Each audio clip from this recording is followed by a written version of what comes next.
Bueno, les damos la cordial bienvenida al 17º Seminario Rafael Martín del Campo y Sánchez 2025. Este evento está organizado por el Laboratorio de Vertebrados del Departamento de Biología Comparada de la Facultad de Ciencias.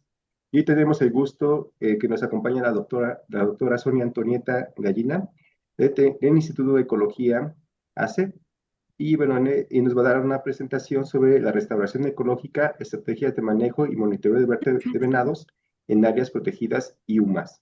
En este momento la doctora Kathleen va a hacer su reseña curricular. Adelante, Kathleen. Buenas tardes, bienvenidos. La doctora Sonia Antonia Gallina Tesaro estudió su licenciatura y sus estudios de posgrado en la Facultad de Ciencias de la UNAM.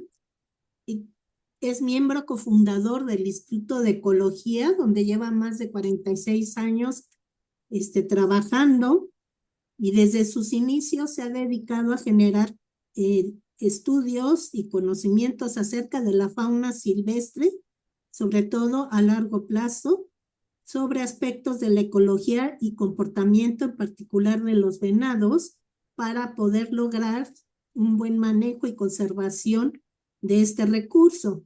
Es miembro de la Academia Mexicana de Ciencias desde 1998, ha sido presidente de la Sociedad Mexicana de Mastozoología, es coordinadora de la región de Norteamérica de la Unión Internacional para la Conservación de la Naturaleza del Grupo de Venados, miembro del grupo de expertos en áreas naturales protegidas para la lista verde,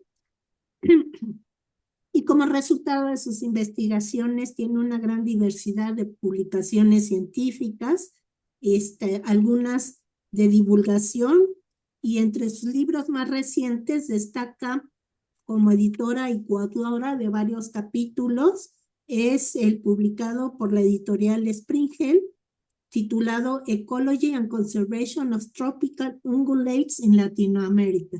Le agradecemos mucho su presencia de antemano y pues te dejamos el micrófono, Sonia. Muchas gracias. Pues muchas gracias por la invitación y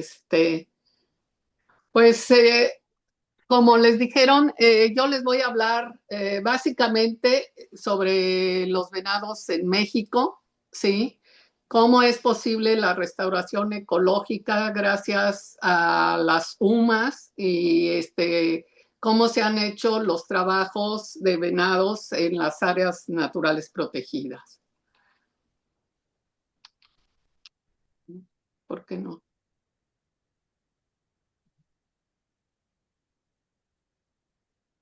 Bueno, el contenido de esta plática va a ser el siguiente. Primero voy a hablarles sobre las especies de venados que tenemos en el país, cuáles son sus áreas de distribución, en qué áreas naturales protegidas se han realizado la mayoría de los estudios de largo plazo, sobre todo, de las distintas especies de venados, qué métodos se han utilizado para estudiar sus poblaciones, cómo es el manejo en las unidades de manejo y aprovechamiento, que es la única figura legal para poder aprovechar a estas especies, qué definición hay, qué tipos de UMAS hay, cuál es la distribución y superficie de las UMAS en el país y cómo esto ha logrado recuperar el hábitat en muchos de sus áreas, ¿sí? Ahora, en México existen 4 especies de venados. Está el venado cola blanca, que es Odocoilus virginianus. Está el bura, que es Odocoilus semionus. Está el temazate rojo, que es Mazama temama. Y anteriormente era Mazama americana. Y el temazate gris, que era Mazama pandora, y actualmente es Odocoilus pandora, gracias a los estudios sobre genética que han encontrado que es más bien una especie de venados, de Odocoilus, ¿sí? Del género Odocoilus. Entonces tenemos aquí el venado cola blanca, que ¿por qué se le conoce así? Porque tiene esta característica. No sé si ven el puntero o pongo el puntero. ¿Sí ven mi cursor o no? Sí, lo vemos el cursor, doctor. ¿sí? Bueno, esta característica la tiene esta especie que es que cuando siente peligro, esponja los pelos blancos que tiene en la cola y levanta la cola. Eso es una señal de alarma para todos los congéneres, lo que significa que hay un riesgo, ¿sí? En el sitio. Esa es la característica única del venado cola blanca, ¿sí? Luego tenemos el venado bura, que es un animal mucho más grande que el venado cola blanca y tiene una distribución más restringida en México y tiene como característica que es gregario, ¿sí? A diferencia de cola blanca, que es más bien solitario o se encuentra la hembra con la cría, pero no son gregarios como el venado bura aquí en el país, ¿sí?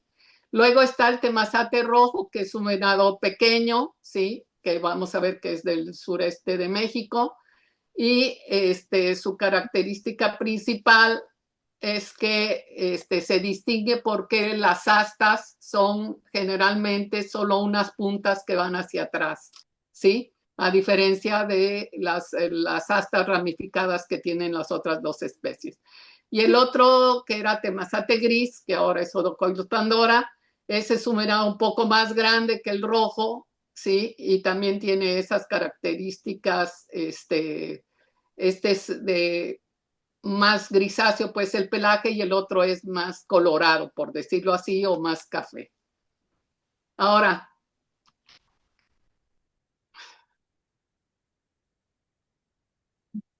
como les decía, el venado cola blanca, vamos a ver que tiene 14 subespecies en el país, ¿sí? Y las que tienen una mayor área de distribución son la subespecie Cowesi y mexicanos. Sin embargo, el que tiene mayor importancia desde el punto de vista cinegético, porque lo consideran como un trofeo muy importante, es el tejanus. Ahorita vamos a ver cómo está la distribución de las 14 subespecies. Como les digo, el tejanus es que nada más se distribuye al norte de Coahuila, bueno, parte ¿cómo se llama? En Chihuahua, en Nuevo León y en Tamaulipas, ¿sí? Este es el área de distribución de esta subespecie, que tiene, claro, una mayor distribución en Estados Unidos, ¿sí? La otra, que es Odocoilus, el Cowesi, ¿sí? Tiene esta distribución, y el que les decía, el mexicanos, que es en el centro del país, ¿sí? Como pueden ver, solo en la península de Baja California no tenemos distribuida esta especie. Y es desde el punto de vista cinegético de las más importantes, porque vamos a ver que es uno de los recursos que dan beneficios económicos a los que los están aprovechando, ¿sí? Ahora, la subespecie tejanus, ¿por qué les digo que es la que más buscan los que quieren cazar un trofeo? Es precisamente por el tamaño tan grande de las astas ramificadas que tienen, ¿sí? Estos son trofeos, ¿sí? Obtenidos de la zona noreste de México. Ahora, anteriormente solo se consideraban como cinegéticos desde el punto de vista de trofeos a Cowesi y a tejanus. Sin embargo, con el tiempo se ha visto que cada subespecie tiene características específicas, ¿sí? Que han desarrollado a través de miles de años de evolución en determinados hábitats, ¿sí? Y que esas características son las que se deben considerar para como trofeos, en el sentido de que las astas no van a ser del mismo tamaño que tejanus, que es una subespecie que se desarrolla en zonas áridas, a diferencia, por ejemplo, de Sinaloe, que es un venado más chiquito, con astas más pequeñas, precisamente porque el hábitat es mucho más cerrado, ¿sí? Ahora, ¿en qué áreas naturales protegidas se han hecho la mayoría de los trabajos sobre esta especie? En el norte es la Michilía, es una reserva que está al sur del estado de Durango y es un bosque mixto. Tenemos la Primavera, que es un área natural protegida en Jalisco. Chamela Cuixmala, que es una reserva de la biosfera, ¿sí? Donde la UNAM tiene una estación de campo muy importante. Está la Sierra de Manantlán, donde se han hecho estudios sobre todo de la Universidad de Guadalajara. Está la Sierra de Huautla, en el estado de Morelos, ¿sí? En la cual se han realizado bastantes estudios del venado que incluso tienen ya como 8 o más unidades de manejo adentro de esa reserva, ¿sí? Donde están aprovechando a la especie. Tehuacán, Cuicatlán, que está entre Puebla y Oaxaca, también es una zona donde se han realizado muchísimos trabajos, sobre todo dirigidos por Salvador Mandujano, donde se han hecho trabajos precisamente en UMAS y en la reserva, precisamente para tratar de aprovechar esta especie, ¿sí? Otros son los Tuxtlas en Veracruz, la Sierra Gorda en Querétaro y Guanajuato. También se han realizado estudios de esta especie. Montes Azules en Chiapas, Calakmul en Campeche y Sillancán en Quintana Roo, ¿sí? En todas estas áreas naturales protegidas se han realizado estudios de las poblaciones de esta especie, lo cual es muy importante porque eso nos da las bases para saber cómo están las poblaciones en otros sitios o en otras UMAS, ¿sí? Porque las áreas naturales protegidas es donde mejor se conservan los diferentes ecosistemas y precisamente en estas áreas nos han permitido hacer estudios a largo plazo de más de 10 años, ¿sí? De las poblaciones y para poder entender cómo es su dinámica. Ahora, el venado bura, como les decía, tiene una característica que es diferente al venado cola blanca, que es que se desplaza mucho con saltos, ¿sí? Y por eso luego prefiere zonas que tienen pendiente, o sea, en sierras o en otras zonas donde ellos tienen una ventaja contra los depredadores, el poderse desplazar con grandes saltos. Además, son gregarios, como les decía. Se encuentran grupos, por ejemplo, en Mapimí, en la reserva de la biosfera de Mapimí, que está en los vértices de los estados de Durango, Chihuahua y Coahuila, ¿sí? Hemos contado hasta 21 individuos en un grupo, ¿sí? Y generalmente esos grupos son hembras con crías de los años anteriores, ¿sí? En este caso, aquí se ve un macho, ¿sí? Que es en la época de celo, cuando anda buscando las hembras. Como les decía, aquí hay varias hembras que tienen sus crías del año anterior, ¿sí? Vean el tipo de hábitat que es de las zonas áridas, son matorrales xerófilos. En este caso es en la época de lluvias donde está la floración de la gobernadora y de otras especies, ¿sí? Estos animales generalmente prefieren zonas áridas. Ahora, ¿cuántas subespecies tenemos de bura en México? Son 6 subespecies: Tafuliginatus, Peninsulae, Eremicus, Cruqui, Sheldoni y Cerrocensis. Esta es la distribución de las distintas subespecies. Hay una discusión desde hace mucho que si esta subespecie es Cruqui o es otra cosa, porque resulta que la descripción de la subespecie fue hecha en un híbrido en Estados Unidos entre venado cola blanca y buras. Sí se dan híbridos, es muy raro, pero sí se llegan a dar en estado natural donde conviven venados cola blanca y venados bura. Generalmente son hembras de bura con machos de venado cola blanca. ¿Por qué? Porque si fueran hembras de venado cola blanca, las hembras son muy pequeñas y generalmente no podrían tener esas crías, ¿sí? En cambio, una hembra de bura es un animal más grande que sí puede llegar a tener híbridos, ¿sí? Si se llega a cruzar con un venado cola blanca, ¿sí?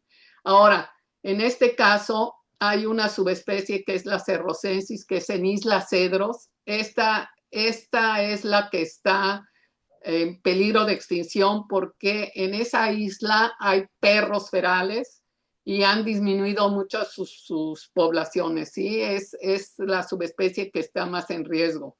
Tenemos otra subespecie que también ha sido muy estudiada, que es Sheldoni, que está en la isla Tiburón, ¿sí? En Isla Tiburón, que está frente a Sonora.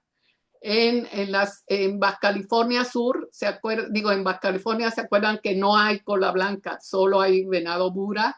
Está la subespecie peninsulae en la parte de Baja California Sur, sobre todo, y en la parte de Baja California está Fuliginatus, ¿sí? Estas subespecies son bastante grandes de tamaño, a diferencia, por ejemplo, de la subespecie que tenemos aquí en la reserva de la biosfera de Mapimí. Ahora, ¿en qué áreas protegidas se ha estudiado? Como les decía, están los estudios en Isla Cedros, en Isla Tiburón. Han hecho muchos estudios, sobre todo Jorge Servín de la Universidad Autónoma de, ¿cómo se llama? La Metropolitana, que está en Xochimilco. Han hecho ellos muchos trabajos ahí en Isla Tiburón. Está la Sierra de la Laguna, que por cierto yo empecé los trabajos en 1988 y es una de las mejores poblaciones y hábitats que yo he conocido, sí, del venado bura. Y está Mapimí, donde tenemos trabajos de más de 20 años de seguimiento de las poblaciones que hay ahí. Y bueno, ahora con el temazate rojo, como les decía, es una especie pequeña de tamaño y de peso. Si aquí pueden ver las astas, nada más son unas puntas, ¿sí? Son las que tienen. Y estos animales generalmente prefieren bosques mesófilos de montaña o bosques de niebla, como se les conoce. Son especialistas de hábitat, ¿sí? Ahora hay un trabajo muy reciente que hizo Luis Escobedo, ¿sí? De su tesis doctoral, en la cual estudió la genética de Mazama temama a lo largo de su área de distribución y encuentra que son 3 subespecies las que hay, que incluso se está discutiendo si una ya más bien son especies más que subespecies. Está temama, que es la que está en México, desde Tamaulipas hasta toda la península y Chiapas. Luego está Seracina, que es la que se encuentra en Centroamérica, básicamente, y Reperticia, que va en la zona donde está Colombia y Panamá, ¿sí? Y como les decía, estos generalmente buscan bosques bastante conservados. ¿Y en qué ANPs se han estudiado sus poblaciones? Está en la Sierra Gorda, en los Tuxtlas, en Montes Azules, Calakmul. Sobre todo en Calakmul hay muchos trabajos, y también en la península ya hay varios trabajos que han hecho en Quintana Roo y eso, aunque no necesariamente en áreas naturales protegidas, ¿sí? Y esta es la otra especie, que digo que ahora es Odocoilus pandora. Fue descrita como Mazama pandora hace que será como 10, 15 años, pero pues ya encontraron que está más ligada pues con el cola blanca. Y vean que también las astas son puntas únicas, ¿sí? Y donde se ha estudiado prácticamente ha sido en Calakmul, ¿sí? Esta subespecie tiene la distribución en el sur del país, o sea, entre Campeche, Yucatán y Quintana Roo es donde la podemos encontrar. Y además lo curioso es que coexiste tanto Mazama temama como Odocoilus pandora en esa área de distribución, por lo tanto ha sido complicado estudiar las poblaciones porque, bueno, como son especies muy sigilosas, por así decirlo, es muy difícil poderlas observar de forma directa. Se han hecho estudios ya mucho con cámaras trampa, como les voy a explicar más adelante. Y muchos de los trabajos lo que hacen es juntar las dos especies para conocer dietas mediante métodos indirectos, ¿no? Ahora, cuando hablamos de hábitat, quisiera yo primero definirlo, ¿sí? Para que pues, el público sepa a qué nos referimos cuando hablamos del hábitat del venado cola blanca o del hábitat del bura. El hábitat es una área o una zona donde hay una combinación de recursos que son alimento, cobertura de protección, agua y condiciones ambientales como sería la temperatura, precipitación, presencia o ausencia de depredadores y competidores que promueven precisamente la ocupación por los individuos de una determinada especie o población y permite que puedan sobrevivir y reproducirse. O sea, un hábitat adecuado es donde la población puede sobrevivir y reproducirse. Eso es clave, ¿sí? Porque podemos encontrar hábitats que les denominamos de baja calidad, donde puede haber individuos de la especie, pero que no son tan buenos como para permitir que se reproduzcan, ¿sí? Ahora, como les decía, ¿cuáles son los atributos? La cobertura de protección, el alimento, o sea, que encuentren ellos comida, o sea, especies. Acuérdense que los animales, el que sean los venados son ramoneadores, que significa que consumen básicamente arbustos y árboles, ¿sí? Casi no consumen pastos, ninguno de ellos. Y entonces es importante saber qué especies son las que están consumiendo, porque no todo lo verde se lo comen, ¿sí? Ellos seleccionan las especies, ¿sí? Por ejemplo, en este caso es un nopal en la zona norte de Nuevo León, donde podemos ver las fibras donde han estado comiendo los venados. Ahora, ¿por qué se quedan así las fibras si no hay mordidas como por ejemplo estas que son de liebres o de ratas, ¿sí? Porque los venados en la parte del paladar no tienen dientes enfrente, nada más el paladar es como más duro ahí, porque no tienen dientes incisivos arriba, ¿sí? Es una característica de los venados. Y entonces cuando ramonean, ellos arrancan prácticamente las hojas o en este caso de las pencas y dejan como característica las fibras, ¿sí? Ahora es importante el agua, ¿sí? El agua,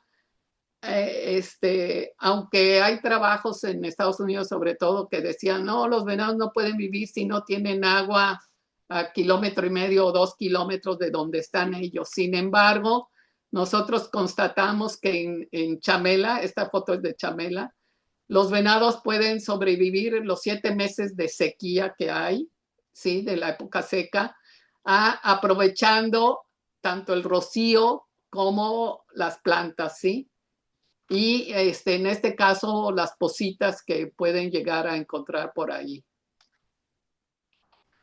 Ahora, estos son los ecosistemas donde podemos encontrar las diferentes especies de venado. Los bosques templados, bosques mesófilos de montaña. Por ejemplo, el bosque mesófilo de montaña sí le gusta mucho al temazate, pero no al venado cola blanca. El venado cola blanca prefiere bosques templados o selvas bajas caducifolias. Pastizales prácticamente no les gustan. La selva alta perennifolia, pues sí se encuentran venados cola blanca, pero las densidades generalmente en las selvas altas son bajas en comparación de otros sitios del país, por ejemplo, de bosques mixtos o de zonas áridas. ¿Por qué? Porque en las selvas altas perennifolias conviven muchas más especies de ungulados, por decir así, que podrían ser competidores, ¿sí? Porque tenemos al tapir, tenemos a los pecarís de labios blancos, tenemos al pecarí de collar, tenemos al temazate, tenemos al cola blanca, ¿sí? Entonces las densidades en esos sitios generalmente van a ser más bajas, ¿sí? Que por ejemplo en los bosques de pino encino. En los manglares pues prácticamente no encontramos estas especies, ¿sí? Como les decía, por ejemplo, de los hábitats preferidos del venado cola blanca está el bosque mixto de pino-encino, son bosques abiertos. Esta es una foto de la Michilía, donde encontrábamos buenas poblaciones de venados cola blanca, ¿sí? La selva baja caducifolia es otro de los sitios más preferidos, por decirlo así, del venado cola blanca, y los matorrales xerófilos, ¿sí? Y los venados bura prefieren sobre todo matorrales xerófilos, ¿sí? Para su desarrollo. Estas fotos son de Mapimí para que vean cuál es el hábitat que utilizan estos animales, ¿sí? Son sitios abiertos donde hay cactáceas, hay agaves, esta planta se llama es euforbia antisifilítica que se llama candelilla, que es muy apreciada por los venados, ¿sí? Está la gobernadora, está el ocotillo, ¿sí? Los ocotillos, incluso los venados se paran para comer las flores de las inflorescencias de los ocotillos.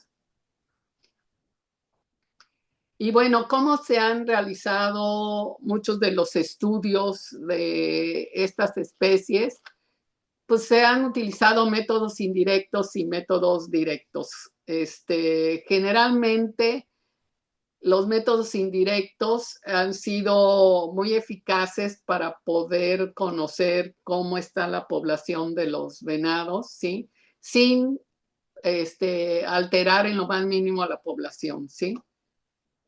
Y ahorita vamos a ver cómo generalmente este método se ha desarrollado durante muchos años y se ha podido comprobar incluso con animales en cautiverio, si los grupos fecales, estos son los grupos fecales, de venado bura, ¿sí? Si los grupos fecales podemos nosotros tratar de reconocer por lo menos tres estadios en una población de venados, que serían los juveniles, las hembras adultas y los machos adultos. ¿Cómo? Es mediante la morfometría de los pellets, o sea, se mide el largo, el ancho y eso de varios pellets de cada grupo, y eso nos permite llegar a determinar si ese grupo tiene una mayor probabilidad de ser de hembras o de machos o de juveniles, ¿sí? Porque los machos adultos son los pellets de mayor tamaño, las hembras son intermedios y los juveniles son mucho más pequeños, ¿sí? Entonces, como les decía, se mide mediante un vernier, se puede medir el ancho y el largo, se puede sacar el volumen y con esas medidas podemos saber cómo está la población, ¿sí? En este caso, por ejemplo, de 2008 a 2022, la población de buras de Mapimí que se monitorean cada año, podemos ver, estas son las hembras, ¿sí? La proporción de individuos hembras, bueno, en este caso sería la proporción de grupos fecales que nosotros asignamos a hembras, ¿sí? Cómo varían un poco a lo largo del año. Luego los juveniles, ¿sí? Los juveniles y luego los machos, ¿sí? Generalmente la proporción de hembras macho es de 2 a 1. ¿Qué significa esto? En una población que está bien desde el punto de vista de su dinámica, de que podemos considerar que se está reproduciendo bien, etcétera. Generalmente la proporción de los adultos es de 2 a 1, o sea, vamos a tener 2 hembras por cada macho. ¿Por qué? Porque los machos juveniles tienden a desplazarse más y tienden a tener una mayor tasa de mortalidad, ¿sí?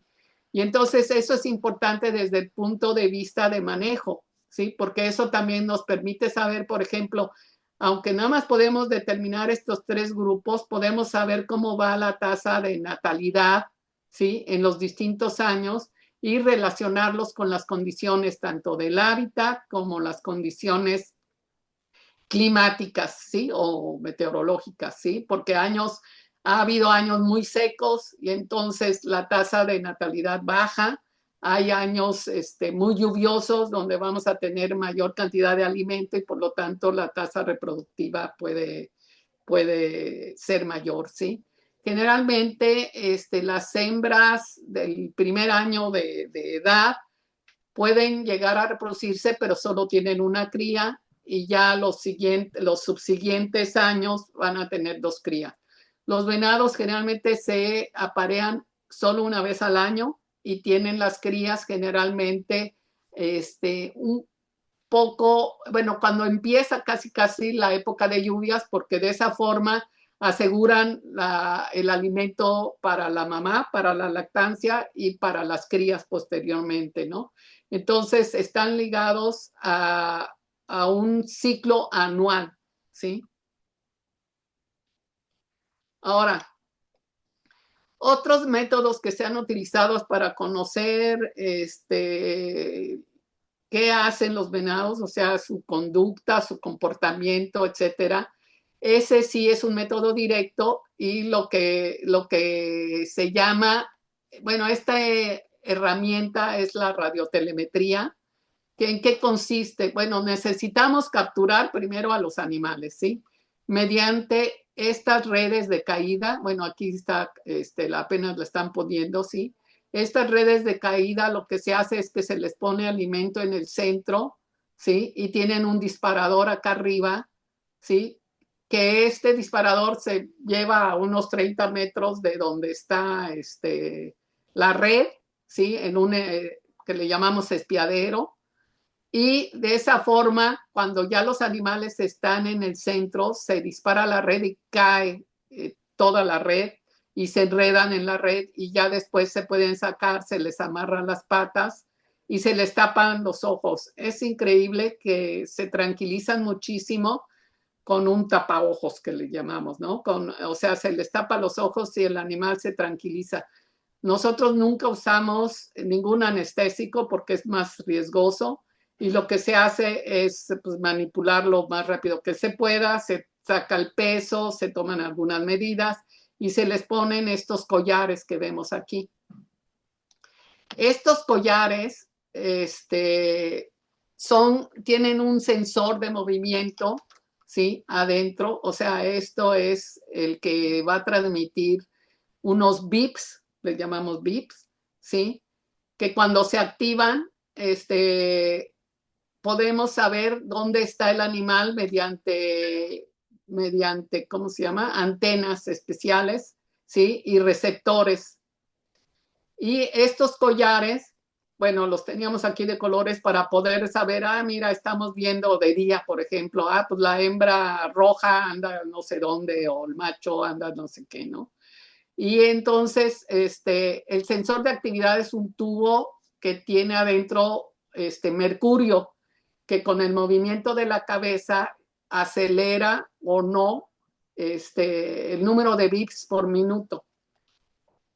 ¿Qué se hace para saber qué podemos distinguir de conducta con estos collares? Primero, lo que se hizo fue poner estos collares, bueno, algunos collares, animales en cautiverio. O sea, se hizo en la primavera, precisamente que tenían venados en cautiverio, cola blanca, se les pusieron los collares y se tuvieron siguiendo para ver cómo era, cómo se escuchaban los bips, cuántos por minuto, etcétera, ¿no?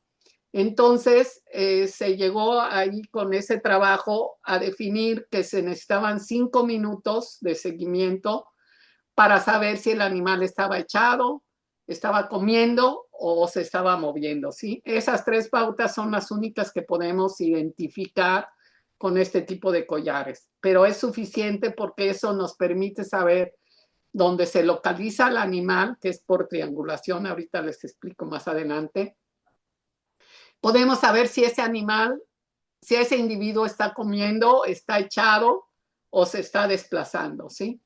Y eso es muy importante porque nos permite saber la localización, ¿sí? Qué tipo de características del hábitat está buscando para estar echado o para estar comiendo, ¿sí?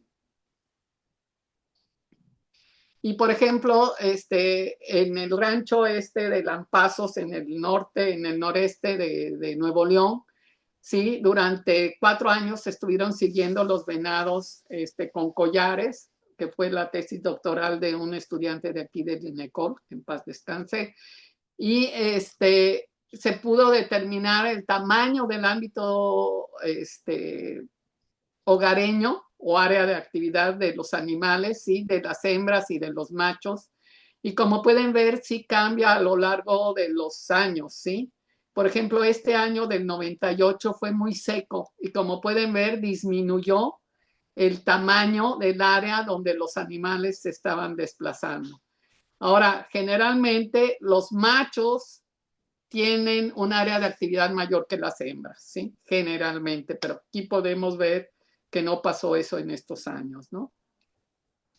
Y como les decía, ¿qué comportamientos podemos identificar? Si el animal está caminando, si el animal está comiendo. O sea, cuando está comiendo, los beeps por minuto suben a 70 beeps por minuto, ¿sí? Mientras si está echado el animal, los beeps por minuto son 50, 54 máximo, ¿sí?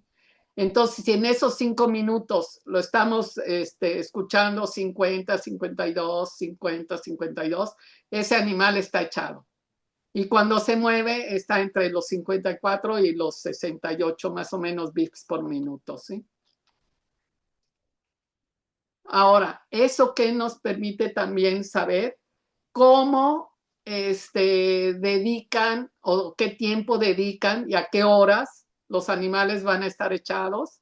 O sea, en este caso, las hembras es el rojo vivo y los machos es el negro, ¿sí? Por ejemplo, pues los animales están más echados, por ejemplo, a las 14 horas o a las 20, a las 24 las hembras, ¿no? Cuando se desplazan más, o sea, por ejemplo, en este caso tiene un pico de 7 a 9 de la mañana. ¿Y cuándo es? Cuando están alimentándose, ¿sí? ¿De qué horas? Por ejemplo, de 7 a 8 o de la 24 a la 1 de la mañana. Y generalmente, en este caso eran los machos y las hembras a las 7 de la mañana y a las 6 de la tarde. O sea, son animales que se consideran con un patrón de actividad crepuscular. ¿Qué significa eso? Que en las primeras horas del día y en las primeras horas del anochecer, por decirlo así, van a estar más activos, ¿sí? Ahora, esto también podemos ver a través del año, por ejemplo, cómo dedicaron a las 3 actividades, tanto los machos como las hembras, ¿sí? Como pueden ver, las hembras en este caso estuvieron más tiempo buscando, ¿sí? Y en realidad los machos estuvieron más tiempo echados, ¿sí? En ese año. Y del Bura también estuvimos haciendo trabajos de radiotelemetría, fue la tesis doctoral de Luz Adriana Pérez, ¿sí? Ahora, pueden encontrar estas publicaciones de estos trabajos, están disponibles en la red, así es que le pueden bajar cualquier trabajo de estos publicados. En este caso también, como pueden ver, esta es la red de caída, ¿sí? Y en este caso, en Mapimí, prácticamente nada más pudimos capturar un macho y se estuvieron siguiendo 9 hembras. Ahora, como les decía, para el seguimiento podemos usar antenas H que son manuales o este tipo de antenas. Estas antenas se llaman de pico nulo. ¿Por qué? Porque tienen 2 juegos de antenas. A estas antenas se les llama Yagi. Entonces, aquí este círculo es como un compás, una brújula, por decir así. Entonces, estamos en 2 sitios diferentes, ¿sí? Y se hacen las lecturas simultáneas. O sea, se pone uno de acuerdo con radio. Oye, vamos a seguir por decir algo, a la 34. Entonces, las 2 personas que están en el sitio donde está la antena buscan a la 34. O sea, cada collar tiene una frecuencia diferente. Entonces podemos saber qué animal estamos siguiendo perfectamente, ¿sí? Entonces, se localizan y ya se llaman de pico nulo porque primero a la hora de girar la antena, esta antena se va girando y a la hora de ir girando donde se oye más el bip del collar, ¿sí? Se ve cuántos grados está la dirección y se sigue girando y luego se vuelve a oír fuerte con la otra antena. Entonces eso nos permite triangular, ¿sí?, a un sitio donde es la mayor probabilidad de que está el individuo, ¿sí? Y así podemos tener la localización prácticamente, digo, no es exacta porque siempre hay cierto error, pero más o menos dónde se están moviendo los animales. Aquí tenemos estas hembras con collares, ¿sí?, en Mapimí. ¿Y qué encontramos? ¿Sí? Estos son los mapas de Mapimí. Estos son distintas asociaciones vegetales, ¿sí? Este es donde las venadas, sobre todo, estaban descansando, los sitios de mayor sitio donde estaban descansando, y donde se estaban alimentando, ¿sí? Y podemos saber exactamente qué tipo de asociación es la que más utiliza. También podemos saber los patrones de actividad diario, como les decía, en este caso, es kernel, se llama kernel, y en este caso vemos, esto es cuando están echados los animales, y esto es cuando se están moviendo y comiendo. Como pueden ver, también aquí son crepusculares, o sea, de las 6 de la mañana a las 8 de la mañana más o menos, y de las 6 de la tarde a las 8 de la noche. Bueno, otro método que se ha utilizado es el de las cámaras trampa. Este método en los últimos años ha sido muchísimo más utilizado porque, claro, las cámaras, estas son las cámaras, han bajado mucho de precio y sobre todo se han utilizado para conocer las comunidades de mamíferos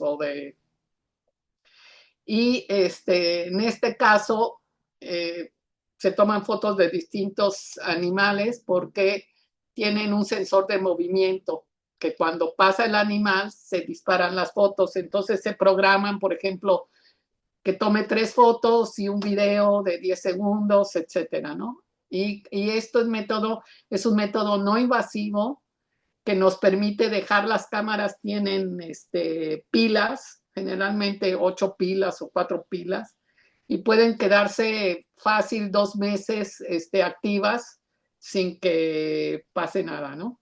Y tienen unas tarjetas como las cámaras normales, ¿sí? Donde están grabándose todos los registros. Y estas también nos permiten saber patrones de actividad porque traen a qué horas fue tomada la foto, ¿sí? El día en que fue tomada, qué temperatura había ese día, cómo estaba la luna, etcétera, ¿no? Esta es una cría de venado cola blanca y un macho en Tehuacán, Cuicatlán, ¿sí? En la zona de Casablanca, que también es una UMA ahora. Y como pueden ver también los patrones de actividad de hembras y machos en esos sitios, ¿sí? Como son, bastante diurnos. Y vean el tipo de vegetación donde andan, que son entre selvas bajas y pues hay bastantes cactáceas. Ahora, vamos a pasar a lo de las unidades de manejo. Como les decía, esa es la única forma legal, ¿sí?, para poder aprovechar la vida silvestre. Esto fue creado en 1997, se estableció precisamente el sistema de unidades de manejo para la conservación de la vida silvestre, que se le llama SUMA, que fue promovido por la Dirección General de Vida Silvestre de la Semarnat, ¿sí? ¿Y cuál era el objetivo? Es el objetivo. El objetivo de las unidades es poder contribuir precisamente a compatibilizar, o sea, que pueda ser compatible la conservación y el aprovechamiento, ¿sí?, de la biodiversidad, y esto permita precisamente un desarrollo socioeconómico en las distintas partes del país donde se han establecido estas unidades, ¿sí? Ahora, como les digo, las UMAS son predios o instalaciones, porque predios pueden tener muchas hectáreas o instalaciones pequeñas, ¿sí?, que se dedican precisamente, ya sea las instalaciones pequeñas, a reproducir especies de fauna silvestre, y luego que puedan ser comercializadas, o en áreas grandes para su aprovechamiento sustentable mediante ya sea la cacería, ya sea de cinegética o de consumo, ¿no? Ahora, ¿cuántos tipos de UMA hay? Están las UMAs de vida libre o extensivas, ¿sí?, que son de cientos, bueno, generalmente cientos de hectáreas, son mucho más grandes en el norte que en el sur, ¿sí?, del país, son diferentes en ese sentido, porque allá los ranchos cinegéticos eran anteriormente los que se aprovechaba la fauna.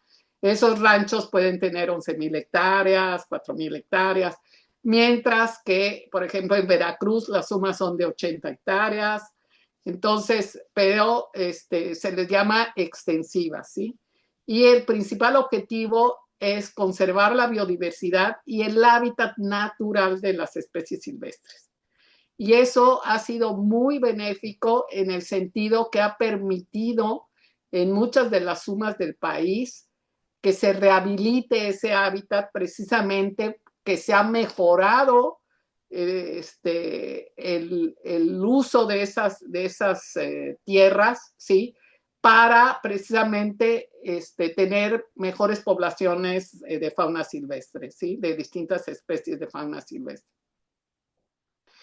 Y yo creo que eso ha sido un acierto del gobierno mexicano, donde por un lado puede controlar o puede saber qué se está aprovechando en todo el país, y por otro, el de, como les digo, rehabilitar zonas o conservar hábitats naturales, aunque sean fragmentos, ¿sí?, para conservar las especies. Y por otro lado, las sumas intensivas, que se les llama, sirven para reproducir especies en cautiverio. Entonces, hay UMAs intensivas de venado, hay UMAs intensivas de iguanas, de pecarís, de guacamayas, etcétera, ¿no? Esas intensivas se les llama actualmente PINS, o sea, predios o instalaciones que manejan vida silvestre. Y estas en realidad lo que están conservando es a la especie en ese sentido, pero no a su hábitat, ¿sí? Y entonces muchas veces no se pueden liberar las especies que se están reproduciendo en las sumas porque no se encuentran hábitats adecuados, ¿eh? De distintas especies, les estoy hablando. Ahora, las sumas, uno debe registrar el predio, ya sean si es pequeños propietarios o propietarios, o si son ejidos, o si son comunidades, ¿sí? Tienen la obligación de registrarlas y hacer un plan de manejo que debe ser aprobado por Semarnat.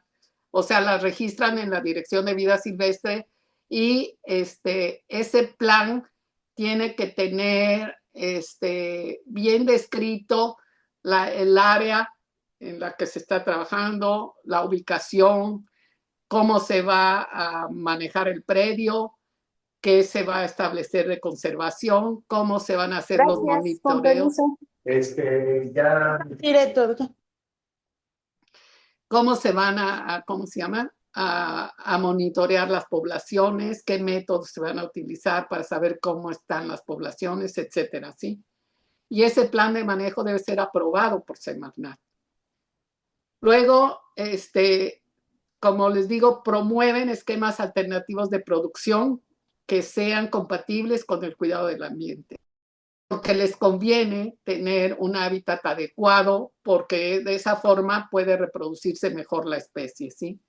Y tienen que dar seguimiento al estado del hábitat, o sea, que no se destruya, que no se cambie el uso, etcétera, ¿sí? De las poblaciones de especies silvestres. Y pueden estar registradas, como les decía, ya sea de manejo extensivo o de manejo intensivo. En el 2023, ¿sí? Se reportaron 14.546 sumas a nivel nacional, ¿sí? Que cubren más o menos 39 millones de hectáreas, 80% de ejidos, lo que equivale a casi el 20% del territorio nacional. Y muchas de estas sumas manejan especies que están listadas en el CITES, o sea, que están en riesgo de extinción. Sobre todo en las intensivas, ¿sí? Es donde se maneja más especies en riesgo. Como pueden ver, aquí está concentrado estas sumas de Coahuila, Nuevo León y Tamaulipas son precisamente para aprovechar al venado cola blanca. Estas de acá son precisamente para aprovechar más al venado bura. Estas de aquí más bien son para aprovechar al borrego cimarrón, ¿sí? Estas amarillas. Y como pueden ver, la distribución de las sumas es muy diferente en el sureste, ¿sí? Hay menos sumas, ¿sí? Que como les decía, acá son predios muy grandes, ¿sí? En Durango hay muchísimas sumas también, y la mayoría son de venado cola blanca, ¿sí? Y en este caso, pues aquí hay umas de conservación, ¿sí? Sobre todo en el sureste. Estas son las extensiones de las sumas, o sea, como pueden ver, estas negras son para borrego cimarrón, ¿sí? En estas sierras. Y la mayoría, pues como pueden ver en el norte, están entre 10,000 y 75,000 hectáreas. Y aquí está varias sumas en Calakmul y en Quintana Roo, ¿sí? Bueno, y entonces, como les decía, esta propuesta como nueva alternativa de actividades de producción sustentable, lo que pretende es lograr que propietarios y los legítimos poseedores de tierras puedan ser beneficiados por conservar la biodiversidad, ¿sí? Conservar la fauna y el hábitat, ¿sí? Y buscan promover la diversificación de actividades productivas en el sector rural, basadas precisamente en este binomio de conservación y aprovechamiento de recursos naturales, ¿sí? Que sea lo más adecuado posible. Y que sea sustentable, ¿sí? Porque ese es lo que pretenden las sumas, ¿sí? Ahora, las sumas pueden tener usos extractivos, que son de aprovechamiento, o tener usos no extractivos. ¿Cuáles son los usos extractivos? O sea, cacería deportiva, criar para vender como mascotas, estas sobre todo ¿cómo se llama? En intensivas, ¿sí? Lo de las mascotas, o de ornato, ¿sí? Alimento, insumos para la industria y la artesanía, por ejemplo, cocodrilos, ¿sí? Hay muchas sumas de cocodrilos precisamente para la industria peletera. Pueden servir de exhibición porque todos los zoológicos tienen que estar registrados como UMAS, ¿sí? O para colecta, ¿no? Y de los usos no extractivos podemos tener ecoturismo, dedicar la zona a investigación únicamente sin tener aprovechamiento, educación ambiental o para fotografía, video y cine, ¿sí? Y estos han sido también muy benéficos porque la gente puede obtener recursos, ¿sí? Dejando intacto el hábitat, bueno, intacto entre comillas, ¿sí? Dejando el hábitat del ecosistema en el que están y eso permite conservar a toda la vida silvestre, sí, que está en esa zona, y no causan un daño pues a las poblaciones.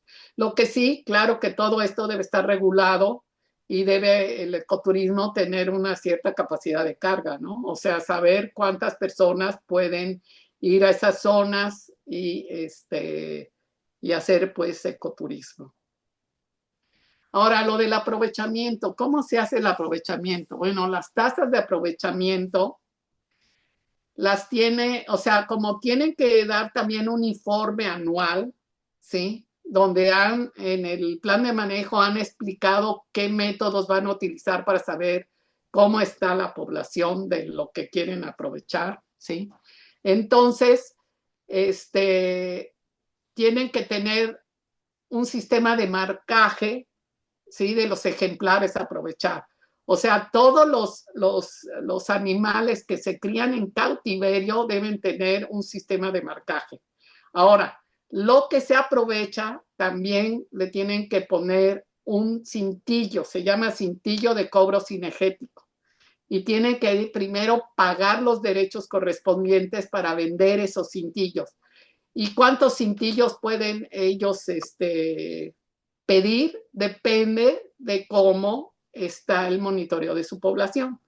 Entonces, se permite que puedan aprovechar el 10%, por ejemplo, de machos, ¿sí? Porque de esa forma puedes asegurar que el siguiente año no va a haber un detrimento en la reproducción de la población, ¿sí? Pero generalmente tienen que tener un buen sistema de monitoreo, que ese luego es el problema, que no hacen un buen monitoreo de la población y están pidiendo más cintillos de los que pueden aprovechar adecuadamente sin perjuicio de la población, ¿no?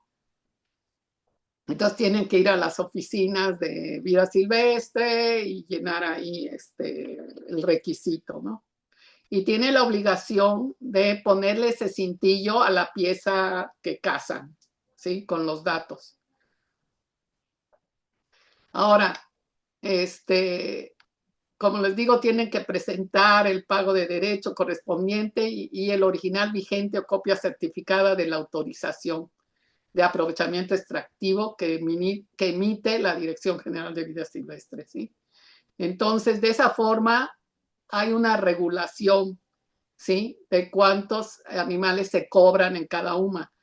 Aunque, claro, siempre vamos a tener ciertos peros, que hay gente que pide más cintillos de los que debe, o que con ese cintillo van y cazan en otro lado, no en esa UMA, etcétera. O sea, sí hay ciertos cosas ilegales, ¿sí? Que se promueven luego, entre comillas, donde la Profepa es la que tiene que vigilar que se cumpla esto, ¿sí?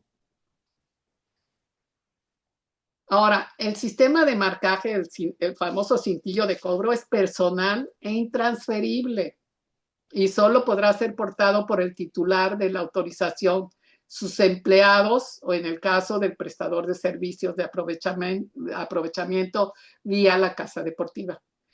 Es importante, como les decía, que deba anotarse el nombre del cazador, el momento de abatir a la presa, colocar el marcaje, señalar en el reverso la fecha de cobro y la firma de quien marca la presa. O sea, la ley está muy clara, pero como saben, muchos no siguen la ley, ¿no? O sea, y es válido solo durante la temporada indicada. Ahora, si no matan todos los animales de los cintillos que pidieron, tienen que regresar los cintillos que no se utilizan y no pasárselo a otro para que vaya y mate en otro lado con ese cintillo. Y como les comentaba en un principio, esta es de las especies más buscadas desde el punto de vista de trofeos, ¿sí? Es que vean qué astas tienen. Ahora, imagínense un animal de estos en una selva baja, pues a las primeras de cambio se le van a atorar las astas.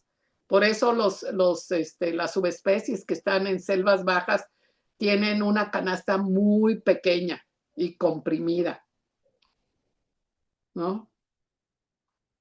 Ahora, como les decía, las tasas de aprovechamiento son el resultado del estudio poblacional presentado por la UMA. Entonces, es muy importante que la metodología que utilizan esté muy bien descrita, ¿sí? Si utilizan métodos indirectos, cuántos transectos hacen, si utilizan métodos directos, por ejemplo, con lámparas en la noche para contar animales, etcétera. O sea, tiene que estar muy bien detallado. Y lo importante para hacer un monitoreo es que utilices la misma metodología todas las veces. O sea, no que una vez hagas 3 transectos, al siguiente año haces 8, el otro haces 2. No, de esa manera no podemos tener un estudio poblacional confiable, ¿sí? Eso es muy importante.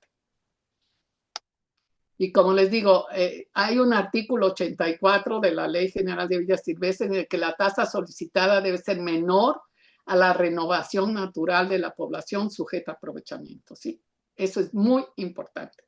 Ahora, por ejemplo, para matar hembras, generalmente no está permitido, y lo que se ha hecho en el norte es que cuando tienen exceso de hembras en un rancho, lo que hacen es que las venden en pie, o sea, las capturan y las llevan a otra UMA o a otro generalmente a otras UMAs que compran a las hembras, ¿sí?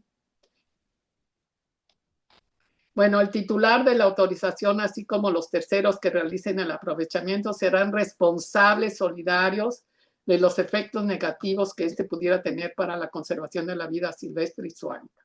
Entonces, eso es muy, muy importante.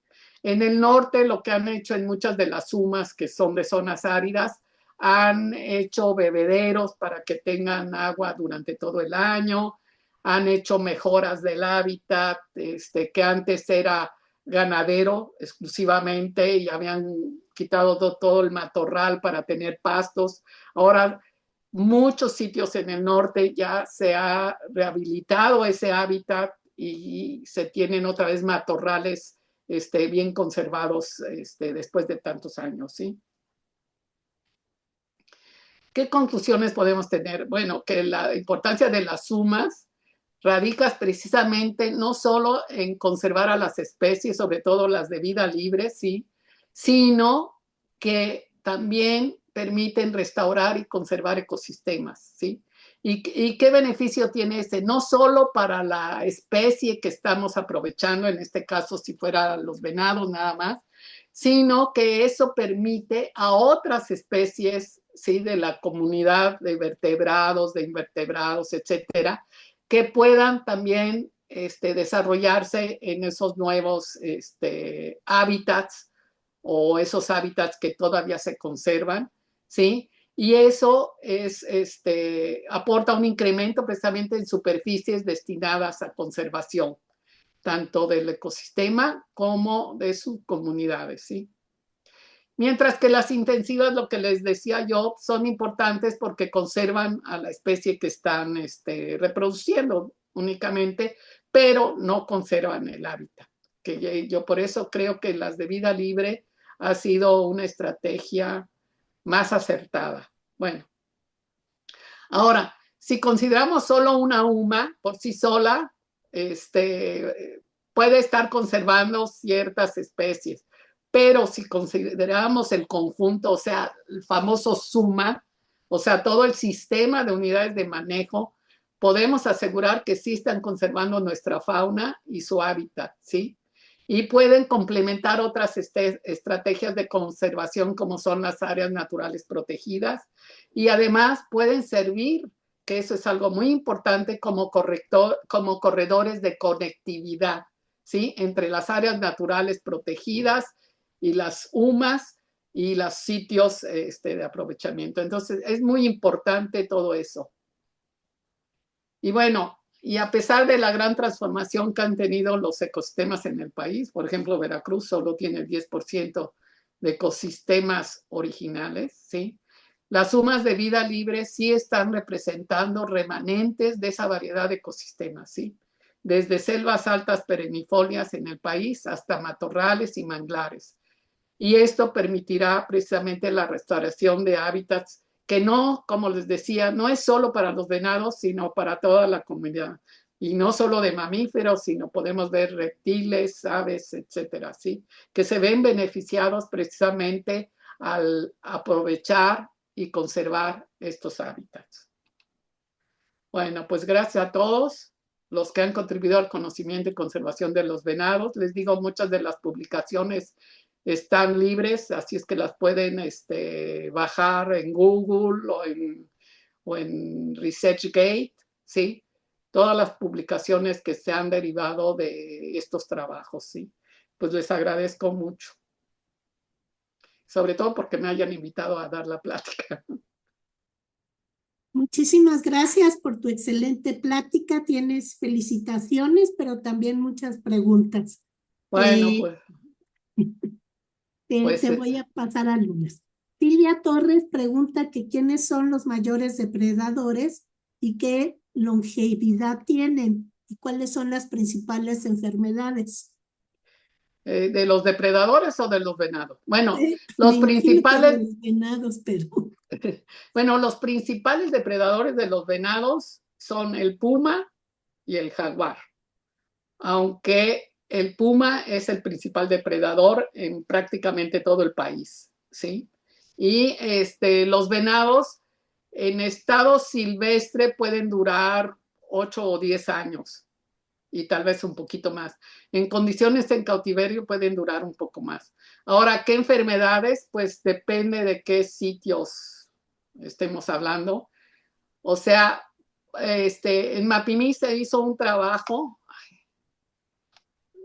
Quiero ver cómo entro a verlos. Es que estoy hablando y no. Sí, deje de compartir, bueno. doctora. ¿Dejo de compartir? Sí, ya ve la pantalla. Ok, bueno.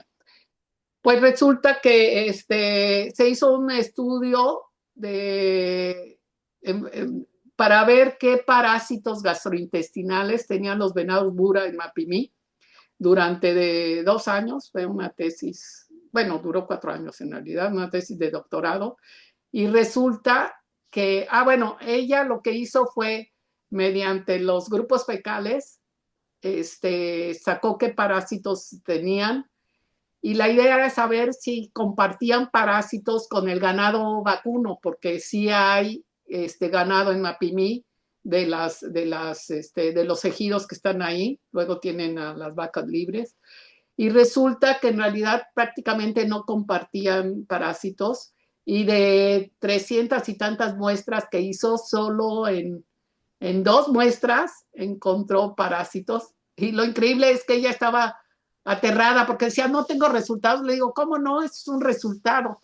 Pues resulta que averiguando, por ejemplo, la candelilla, que es Euphorbia antisifilítica, es también un antiparásito, ¿sí?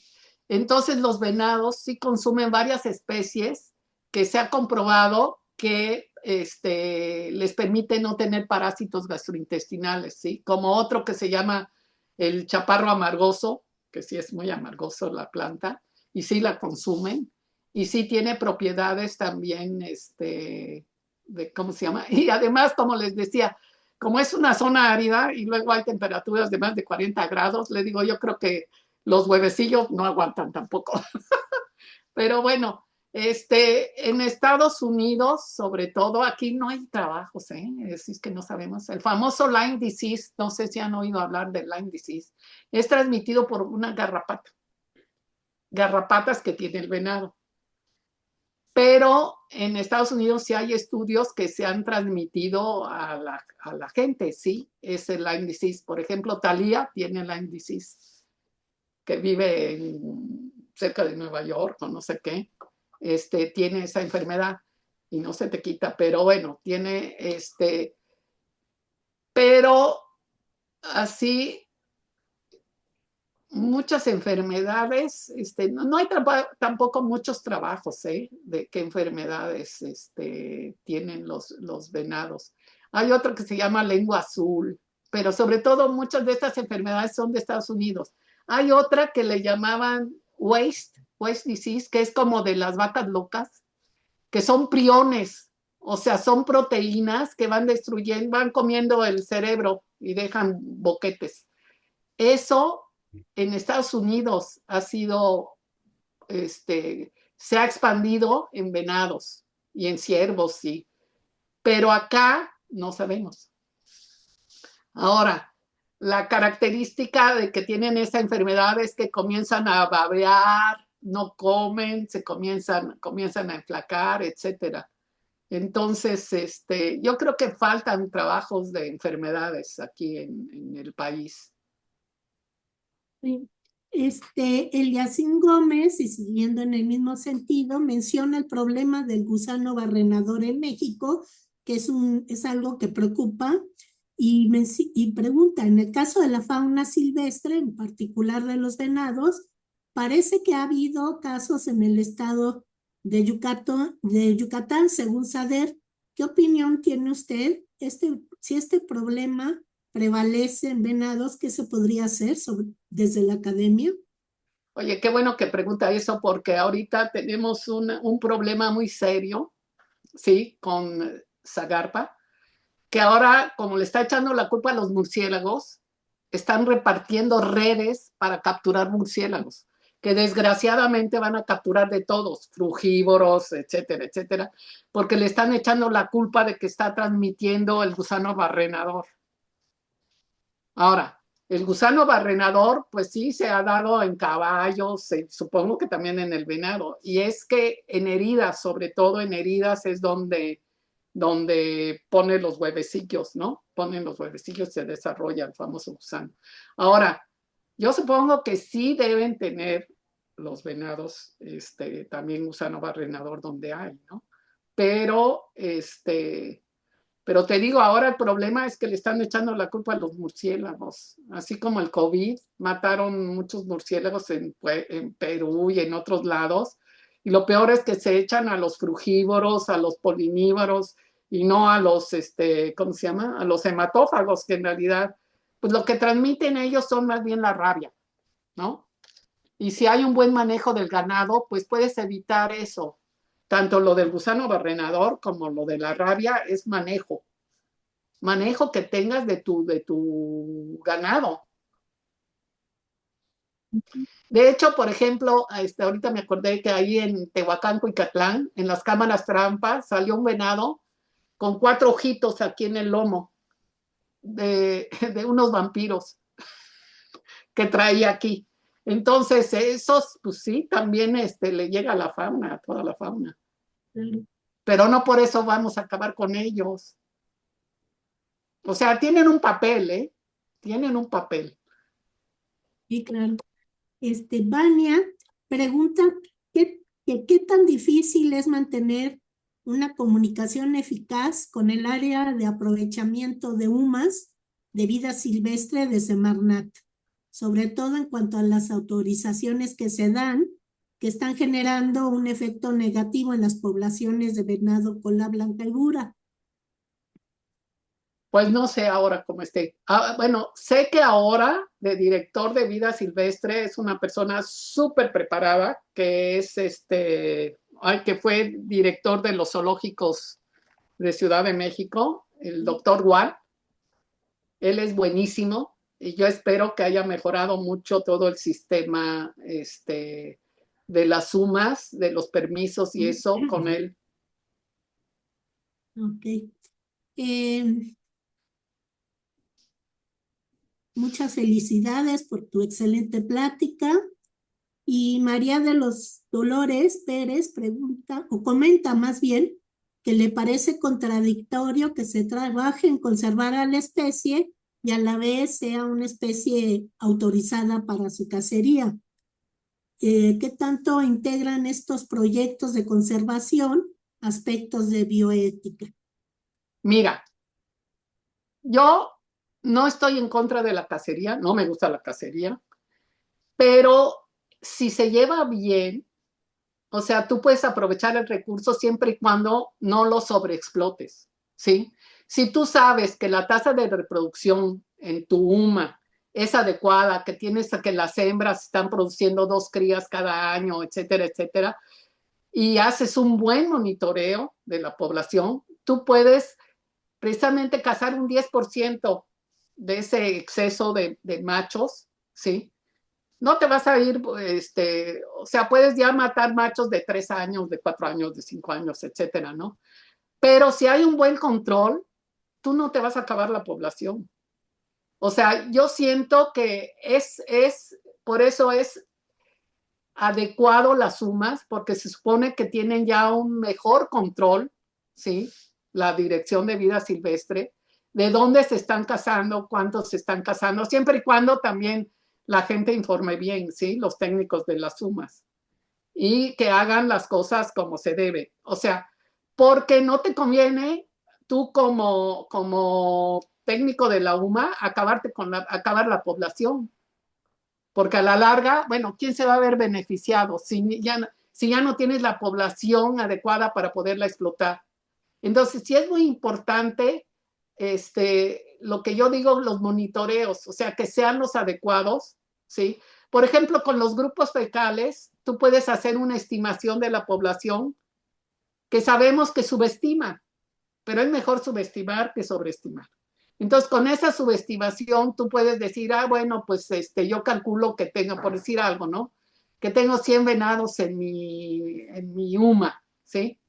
De estos 100 venados, el año que entra, ¿sí? Bueno, o ese año yo puedo cazar un 10% de machos, ¿sí? No de toda la población, ojo, ¿sí? El problema es que hay sitios donde matan hembras, matan crías, y eso sí le va a dar en la torre a la población. Pero si tú tienes un control de eso y no sobreestimas, o sea, puedes estar cazando, por decir algo, cada año 10 animales, por decir algo, y no va a pasar nada, porque al siguiente año vas a tener otra vez los 100, ¿sí? O sea, es un recurso, ¿sí? Que es renovable siempre y cuando, ¿sí? No se sobreexplote. O sea, eso debe quedar muy claro.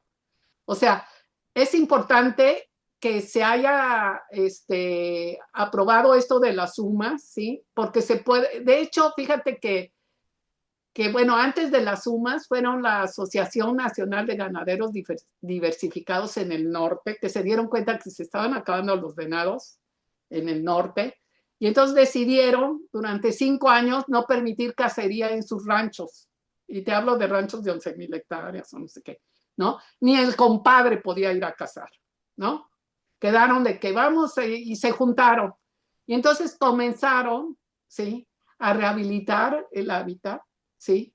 Y bueno, incluso, bueno, trajeron luego de los tejanos de Texas, trajeron hembras y no sé qué, y ya las estuvieron cuidando.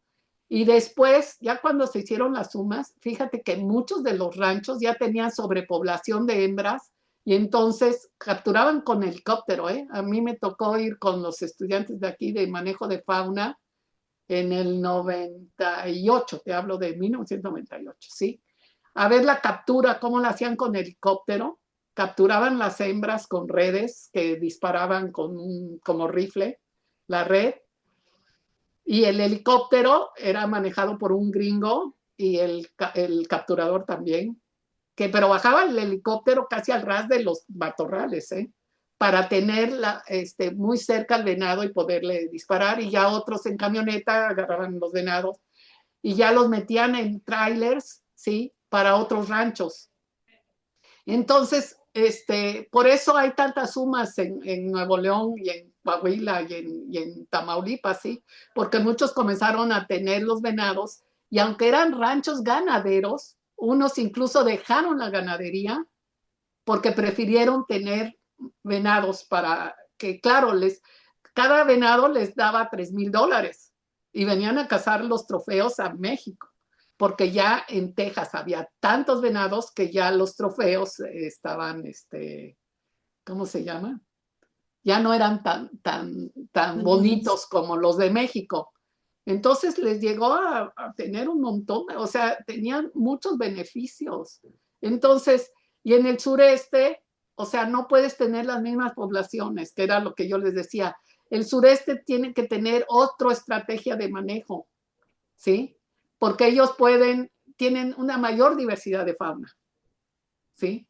Y en el norte, por ejemplo, de los depredadores, ahora que me acordé, que uno decía, ay, anda un puma ahí matándome venados, yo le decía, pues qué bueno, porque el puma se está regresando a los sitios donde tiene presas, y el puma no se va a acabar a sus presas. Entonces, donde tengan pumas, eso indica que sus poblaciones ya han mejorado. Entonces, parte del ecosistema. Bueno, a mí el puma nos mató 3 hembras con collar, pero pues me decían, ay, ¿no lo quieres matar? Pues no. Le digo, es que yo creo que él trae el receptor, por eso se las echó. No, pero pues es parte del sistema. Entonces, qué bueno que anda el puma, porque eso significa que sí tiene comida. Y no se va a acabar a la presa. Los depredadores no se acaban sus presas. Ojo. María de los Dolores preguntan si tienen datos de afectación en el sureste por la construcción del famoso Tren Maya. Ay, ese tema. Mira, yo estuve en Akumal en enero del año antepasado. Bueno, y el Tren Maya estaba pasando a 100 metros del santuario que se llama Monkey Sanctuary, que es un área de 14 hectáreas que están, que tienen muchas especies, sobre todo de monos, ¿no? Que están rehabilitando monos para luego volverlos a liberar y no sé qué. No, yo cuando vi la destrucción, de veras que me daban ganas de llorar. La extensión que tiene, ¿sí? Esa franja del Tren Maya es impresionante.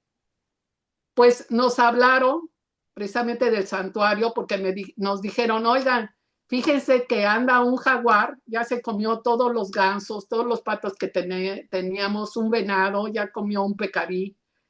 Vengan a poner cámaras. Entonces pusimos cámaras tanto adentro del santuario como afuera.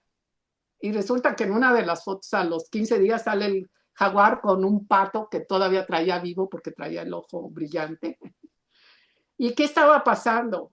Y como decían ellos, nosotros tenemos capacidad para aguantar que se esté comiendo a las presas, porque eso tenía Maya, Maya ciclón, pero pues el jaguar que le dura. Pero ya estaba comiéndose los berregos de la comunidad al lado, ya se había echado 6 perros, y entonces, ¿qué va a pasar con ese jaguar? Le hablaron a Profepa no contestaba, y entonces, como yo les decía, pues sí, desgraciadamente el jaguar se tiene que mover a buscar sus presas, porque muchas de las presas no se pueden mover en ese espacio que están dejando como barrera, ¿sí? Nos decían el grupo de monos, que eran 20 monos que estaban aquí cerca, ya, pues hay 3 monitos por acá, 4 monitos por allá, o sea, el daño que está haciendo es verdaderamente una tragedia, aunque traten de minimizar, ¿sí? Una tragedia que a ver a dónde nos lleva. Porque el pobre jaguar, le digo, se lo van a echar. ¿Qué va a hacer la gente que ya me comió todos mis borregos? O sea, ¿cómo le dices, oye, no lo mate, es que fíjese que se está moviendo porque pues acá ya le fregaron todo el hábitat? Y el jaguar tiene la capacidad de moverse, pero las presas pequeñas se pueden mover. O sea, los ceretes, los pecaríes, puede que sí, pero cruzar esa barrera, que son no sé cuántos metros, porque es una extensión impresionante, impresionante. Y estaba al lado ahí del santuario. Y entonces dices, pues, ¿qué van a hacer? Ahora, la ventaja es que el jaguar no se iba a comer no se come a la gente, ¿eh? Esta es una ventaja, que no ataca a la gente. El puma sí, ¿eh? El puma sí ataca, pero el jaguar se va con los perros. Ay, por ejemplo, les encantan los perros a los jaguares, no a los pumas. Los pumas van más por venados y el jaguar va más por pecarís y bueno, ahí porque pues, los perros. Te digo, se acabó todos los gansos, se acabó todos los patos en 2 patadas. Pero, pues, ¿qué va a hacer ese jaguar? Yo no sé qué ha pasado, ¿eh? Pero bueno, eso es, sí es un drama, aunque lo traten de minimizar. Así es. Alejandra Ramos pregunta si hay alguien que verifique que los monitoreos y estudios poblacionales se hagan de manera correcta. Pues la vida silvestre, porque incluso ahora lo que les están exigiendo es que utilicen dos métodos, que no pueden usar solo cámaras trampa, que de hecho a nosotros nos pidieron apoyo para ir a hacer conteo de grupos fecales a una UMA que está aquí, que se llama Belreguard, bueno, en Huatusco, por Huatusco, porque habían hecho con cámaras trampa y dijeron, fíjate, nada más pedían 3 cintillos, creo, o 2 para venado cola blanca, y se los negaron, que porque faltaba otro método. Entonces fuimos a hacer el conteo de grupos fecales y ya les dimos los resultados. Ya no supe si sí les autorizaron o no, nada más pedían 2. Ahora, si tienen exóticos, porque sí hay umas que tienen exóticos, por ejemplo, el ciervo Axis, que es asiático, pero esos tienen que estar en encierro, ¿eh? Esos tienen que estar en encierro y esos los puedes matar cualquier época del año, ¿no? Esta UMA del Berreguard tiene un encierro de 200 hectáreas con diversos animales exóticos de ahí, que son el Axis, está ¿cómo se llama? El pecarí de labios blancos que ellos consiguieron, pero pues como no es de la zona, lo tienen como una exótica y permiten ahí sí la cacería bien. Hay muchas felicitaciones por tu excelente plática y bueno, si pudieras poner en el chat dónde podrían contactarte, tu correo electrónico o algo, Ajá, a ver, por favor.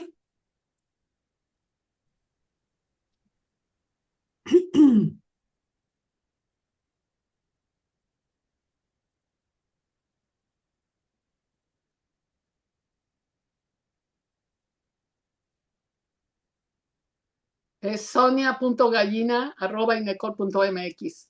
Y les digo, hay muchas publicaciones que han salido, que las pueden consultar en Google o en ResearchGate. Todas prácticamente están libres. Muchísimas gracias por tu excelente plática y te agradecemos mucho tu participación. Muchísimas gracias. No, pues gracias a ustedes por haberme invitado. Excelente Le cierre de agradecemos mucho, nuestro doctora. seminario. Siempre información muy útil y actualizada. Así, fue un gusto escucharla nuevamente. Bueno, pues muchas gracias. Doctora, gracias. Buenas tardes. Sí, y les agradecemos a todas y todos por habernos acompañado en este ciclo. Y bueno, los esperamos el siguiente año con otro ciclo de conferencias. Y sí, y bueno, les agradecemos mucho su presencia. Muchas gracias, doctora Sonia. Esperamos contar nuevamente con su participación en otro momento. Bueno, hasta luego, nos vemos. Hasta luego. Gracias a todos por su participación. Nos vemos ahora sí que el año que entra. Hasta luego. Hasta luego. Gracias por todo. Excelente. Hasta luego. Gracias.